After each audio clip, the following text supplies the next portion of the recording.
읽을 말씀은 요한복음 5장 39절입니다. 우리 묵상의 주제가 성경과 영생, 성경과 영생. 성경을 통해서 우리가 붙잡아야 할 주제가 딱 하나입니다. 영생. 영생이라고 하는 분명한 의미를 우리가 기대하면서 우리 이번 주 암송할 성구 요한복음 17장 3절 함께 암송합니다. 영생은 곧 유일하신 참 하나님과 그의 보내신 자 예수 그리스도를 아는 것이니이다. 여기 안다고 하는 것은 세상의 지식을 말하는 것이 아니라 이 신비한 영적 지식을 말합니다. 이 요한복음 17장 3절을 영생의 본질이라고 정의합니다. 영생의 본질이 무엇이냐? 그것은 하나님을 알고 예수 그리스도를 아는 것인데, 이때 안다고 하는 것, 내가 누구를 안다, 그 사람 이름을 알고 고향을 알고 나이를 알고 취미를 알고 그 사람이 좋아하는 건 무엇인지 알고, 그건 아는 것이 아니라는 겁니다. 이 본질이라고 하는 것, 하나님을 어떻게 알고 예수 그리스도를 어떻게 아느냐, 인격적인 관계를 유지한다, 이런 뜻입니다. 영으로 존재하시는 하나님과 예수님을 육을 갖고 살아가는 내가 인격적인 관계, 하나님이 마치 내 옆에 계신 것처럼, 예수님이 내 안에 계신 것처럼 그런 삶을 우리가 회복해가는 것, 이것이 영생을 아는 것이라고 말씀을 합니다. 그러면 오늘 이 영생의 의미가 무엇이냐? 로마서 5장 21절입니다. 영생의 의미란 죄와 죽음에 대한 우리 주님의 승리를 말합니다.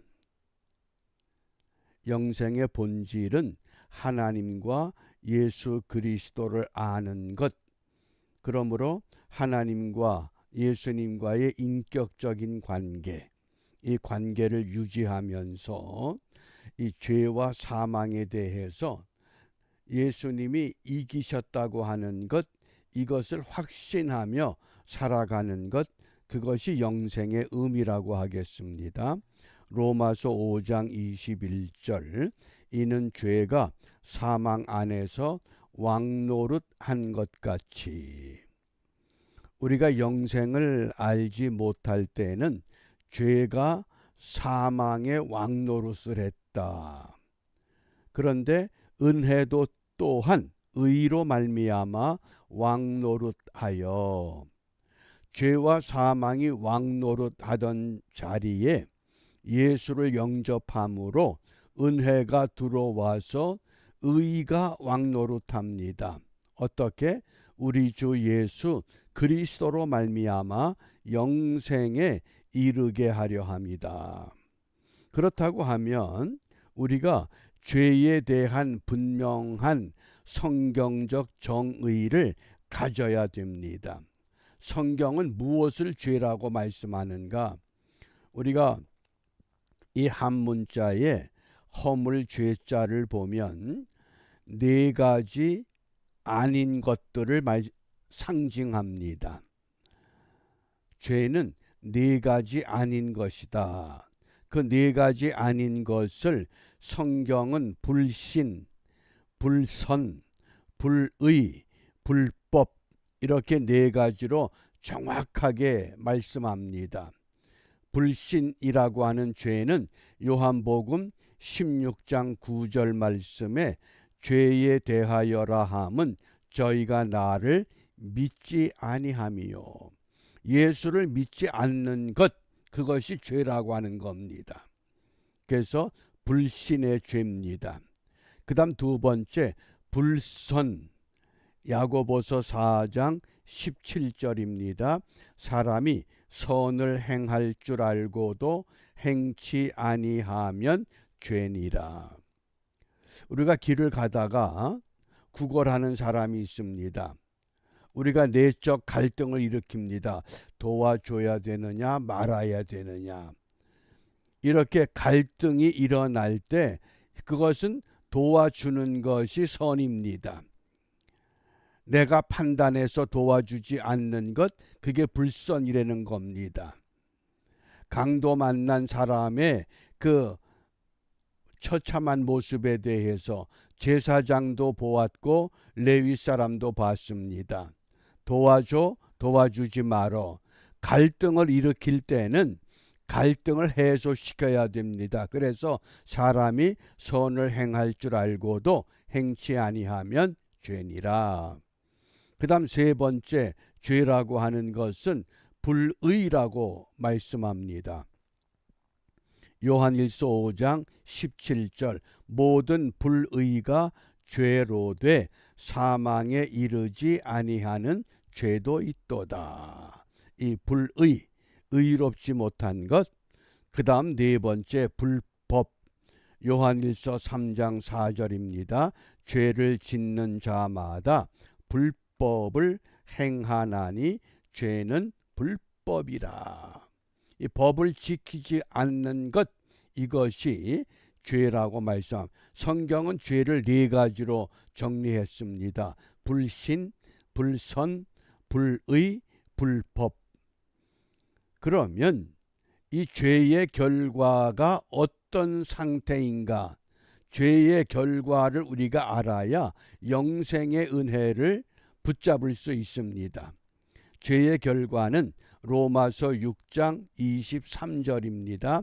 죄의 삭은 사망이요 하나님의 은사는 그리스도 예수 우리 주 안에 있는 영생이니라.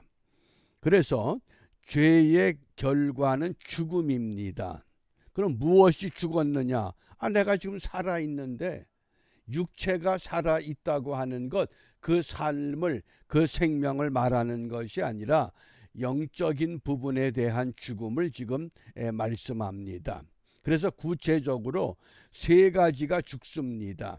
첫 번째, 노력하지 않는 것, 그게 죄의 결과입니다. 왜냐하면 어리석은 부자, 야 내가 농사를 지었는데 금년은 대풍년이구나. 창고를 크게 짓자.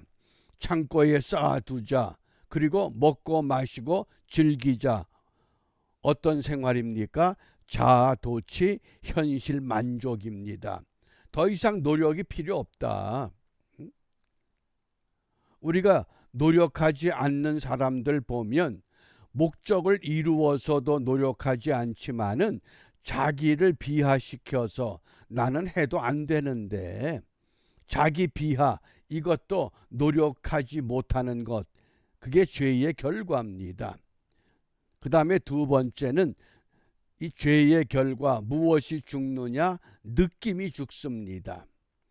우리가 이 화인 맞은 양심, 또 죄에 대해서 고통에 대한 감각이 무뎌져 버렸습니다. 신경계통이 전부 마비가 되면 뜨거운 것이 몸에 닿아도 뜨거움을 느끼지 못합니다. 고통의 바늘이 찔러도 고통을 느끼지를 못합니다. 무엇 때문에? 죄의 결과로 죽었다고 하는 겁니다. 그 다음 세 번째 죄의 결과는 사고, 생각하는 게 멈춰버립니다. 첫 번째는 노력이 멈추고, 두 번째는 느낌이 멈추고, 세 번째는 사고, 생각이 멈춰버립니다. 생각이 어디에서 멈춥니까? 육에서 멈춰버립니다. 우리가 로마서 말씀에 분명히 요한복음 6장 63절에 살리는 것은 영이니 육은 무익하다. 무익하다는 게 뭡니까? 필요가 없다는 겁니다. 죽었다는 겁니다. 그래서 그리스도인은 그리스도의 영을 소유해야 한다. 진리의 영을 따라가야 한다. 이것이 죄의 결과라고 말씀을 합니다. 그렇기 때문에 이 죄의 결과를 알기 때문에 죄가 멈춘 것을 다시 가동시키기 위해서 새로 일하도록 이루어내기 위해서 어떻게 해야 되느냐? 확신을 가져야 된다는 겁니다. 요한복음 6장 47절 진실로 진실로 너희에게 이르노니 믿는 자는 영생을 가졌나니, 이미 영생을 가졌다고 말씀을 합니다. 그런데 영생을 가졌다고 하는 사람들이 세상에서 영생이 없는 것처럼 살아가기 때문에 세상 사람들조차 세상에 만족하면서 치우친 삶을 살아갈 수밖에 없는 현실이 되고 말았습니다. 그러므로 우리가 어떤 믿음을 가져야 되느냐? 요한복음 5장 24절에 내가 진실로 진실로 너희에게 이르노니, 내 말을 듣고, 이 듣는 것은 현재입니다. 현재 분사입니다. 내가 지금 들어야 됩니다. 또 나 보내신 이를 믿는 자, 이것도 마찬가지로 현재 분사입니다. 지금 들어야 됩니다. 옛날에 은혜 받았는데, 옛날에 돈이 있었는데, 옛날에 건강이 있었는데, 그건 다 과거 이야기입니다. 과거 이야기를 하는 것이 아니라 지금 듣고 지금 믿고 그러면 영생을 얻었느니라. 이것은 현재입니다. 과거에 내가 듣고 믿었던 것이 지금까지 계속 이루어져 갑니다. 그러면 그는 심판에 이르지 않고 사망에서 생명으로 옮겼습니다. 이 옮긴다고 하는 것, 장소가 바뀌는 겁니다. 공간이 바뀌는 겁니다. 주인이 바뀌는 것을 말합니다. 그 좋은 예가 이 옮기는 것을 어떻게 말씀했느냐? 요한복음 11장 25절 26절 말씀에 예수께서 가라사대 나는 부활이요 생명이니 나를 믿는 자는 죽어도 살겠고 무릇 살아서 나를 믿는 자는 영원히 죽지 아니하리니 이것을 네가 믿느냐? 무엇을 믿느냐? 옮겨진 것을 믿느냐? 예? 이 메타바이노라고 하는 이 헬라어 단어가 내 소속이 바뀌었다 그 뜻입니다. 내 몸은 이 땅에 머물고 있지만은 바울의 고백과 같이 내 시민권은 하나님 나라에 있다. 소속이 바뀌었습니다. 그 소속이 바뀌는 현상을 에녹의 승천, 엘리야의 승천을 통해서 분명히 깨우쳐 주셨습니다. 우리도 주님 오시는 때가 되면 이러한 모습으로 옮겨갈 것이라고 하는 것. 명절을 맞아서 고향을 찾는 수많은 사람들, 그들은 육신의 고향을 알고 있기 때문에, 그러면 영생을 소유한 믿음의 사람들은 우리의 영원한 고향이 어딘가를, 파트리스가 본향이 어딘가를 알고 있기 까닭에 그곳을 향한 삶을 어떻게 살아야 되느냐?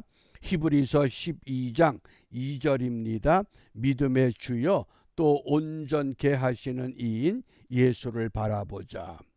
다른 것 바라보지 말고 예수만 바라보자.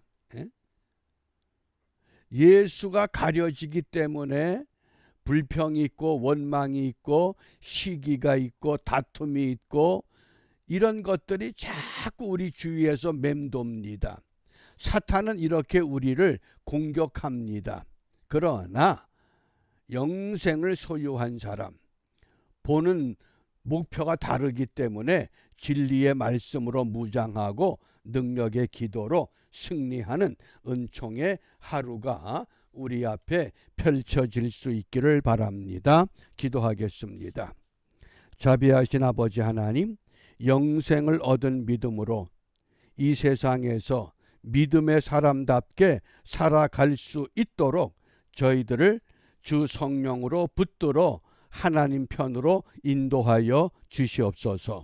이러한 은혜가 우리 모두에게 이루어지기를 간구하며 주님이 가르쳐 주신 기도로 함께 기도합니다. 하늘에 계신 우리 아버지, 아버지의 이름을 거룩하게 하시며 아버지의 나라가 오게 하시며 아버지의 뜻이 하늘에서와 같이 땅에서도 이루어지게 하소서. 오늘 우리에게 일용할 양식을 주시고 우리가 우리에게 잘못한 사람을 용서하여 준 것 같이 우리 죄를 용서하여 주시고 우리를 시험에 빠지지 않게 하시고 악에서 구하소서. 나라와 권능과 영광이 영원히 아버지의 것입니다. 아멘.